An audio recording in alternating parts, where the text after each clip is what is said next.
करते हैं। अगली खबर क्या है वो आपके सामने लाते हैं। लोकसभा चुनाव में देखिए उत्तर प्रदेश में जो हार मिली उसको लेकर समीक्षा की जा रही है और अलग अलग तरीके से इसके पहले उत्तर प्रदेश में मुख्यमंत्री योगी आदित्यनाथ ने अपने तरीके से समीक्षा की और अलग अलग एक कमेटी बनाई गई जो जांच कर रही है। लोकसभा में यूपी में जो देखने को मिला वो काफी अप्रत्याशित था। जनादेश समाजवादी पार्टी के हक में गया और बीजेपी हार की वजह अब तलाश रही है। लेकिन उससे भी बड़ी चिंता की बात यह है कि यूपी में 10 विधानसभा सीटें हैं जिन पर अब उपचुनाव होना है।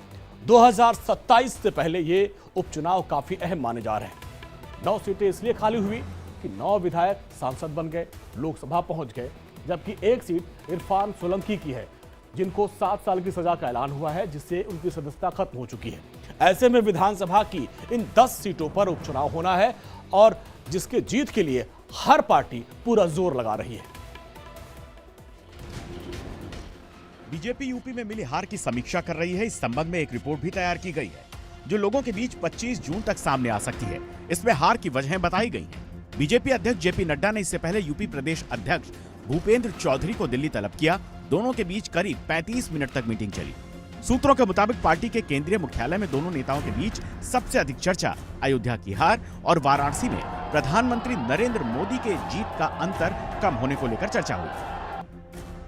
बताया जा रहा है कि प्रदेश अध्यक्ष ने हार के बाद जो फीडबैक दिया उसमें नौकरशाही की मनमानी के साथ ही मतदाता सूची में गड़बड़ी के अलावा संविधान बदलने और आरक्षण खत्म करने जैसे तमाम कारणों को जिम्मेदार बताया गया है। नड्डा ने प्रदेश अध्यक्ष से संगठन की खामियों को लेकर भी चर्चा की।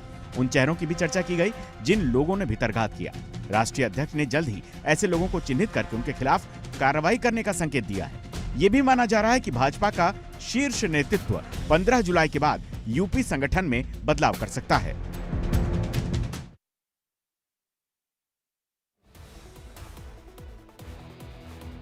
तो लोकसभा चुनाव के नतीजों के बाद राजनीतिक दल अब उपचुनाव की तैयारियों में जुट गए। लोकसभा चुनाव की तरह उपचुनाव में सत्ता पक्ष और विपक्ष के बीच कड़ी टक्कर होने की पूरी संभावना है। यूपी में सत्तारूढ़ पार्टी बीजेपी पर अपनी पकड़ फिर से हासिल करने का दबाव है, जबकि इंडिया गठबंधन लोकसभा चुनाव की जीत को उपचुनाव में दोहराना चाहेगी। किन किन सीटों पर उपचुनाव होना है अब आपको वही बता देते हैं।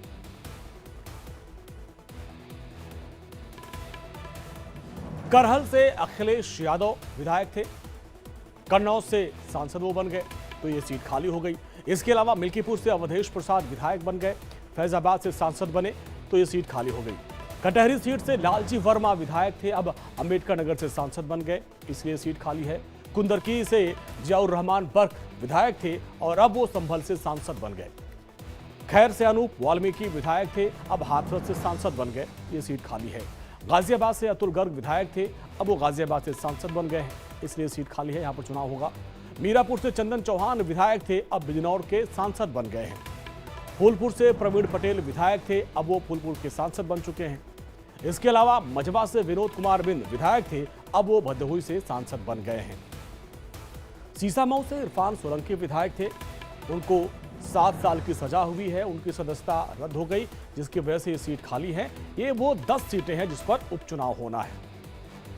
हालांकि चुनाव आयोग की तरफ से उपचुनाव की तारीखों का ऐलान अभी नहीं हुआ है, लेकिन समाजवादी पार्टी और कांग्रेस ने साफ कर दिया है कि वो यूपी विधानसभा उपचुनाव एक साथ मिलकर लड़ेंगे, क्योंकि लोकसभा चुनाव में जीत से अखिलेश यादव और राहुल का जो गठबंधन है वो अति उत्साहित है।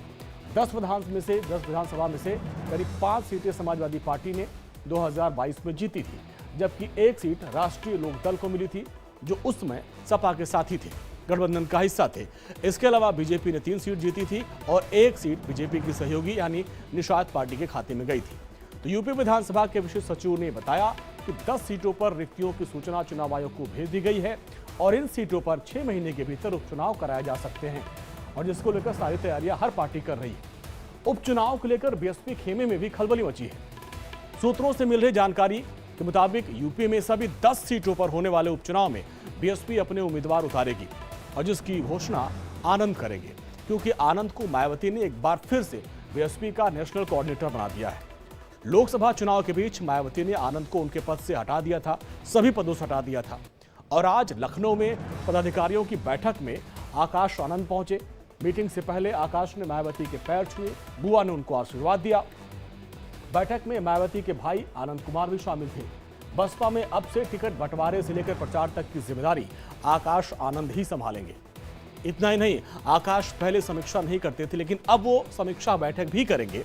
अलग अलग राज्यों के कोऑर्डिनेटर से बातचीत करेंगे, उनकी जवाबदेही तय करेंगे और अपने इलाके का पूरा कामकाज देखेंगे।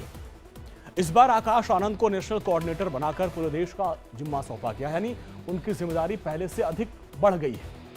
पहले उनके पास देश के बाकी राज्यों की जिम्मेदारी थी, लेकिन उत्तर प्रदेश और उत्तराखंड की जिम्मेदारी नहीं थी। इस बार आकाश को यूपी उत्तराखंड की भी जिम्मेदारी दी गई है। आकाश आनंद को पंजाब उत्तराखंड विधानसभा में उपचुनाव में भी स्टार प्रचारक बनाया गया है। हम लोग कोई भी सीट नहीं लेके आए हैं, वोट बैंक थोड़ा कम हुआ है, उसी को लेकर बहन जी समीक्षा की थी। आगे कैसे हम लोग को करना है, कैसे लड़ना है, कैसे आगे बढ़ना है, पार्टी को कैसे मजबूत करना, उसके ही हम लोग को दिशा निर्देश माननीय बहन जी द्वारा दिए गए हैं। आकाश जी भी थे, आनंद जी भी थे। आकाश जी की वापसी हो चुकी है, माननीय बहन जी ने कह दिया है। अभी आप लोग तक प्रश्न नोटिस भी आ जाएगा और वो उत्तराधिकारी भी रहेंगे। तो आप देखिए, एक बार फिर से बुआ मायावती ने अपने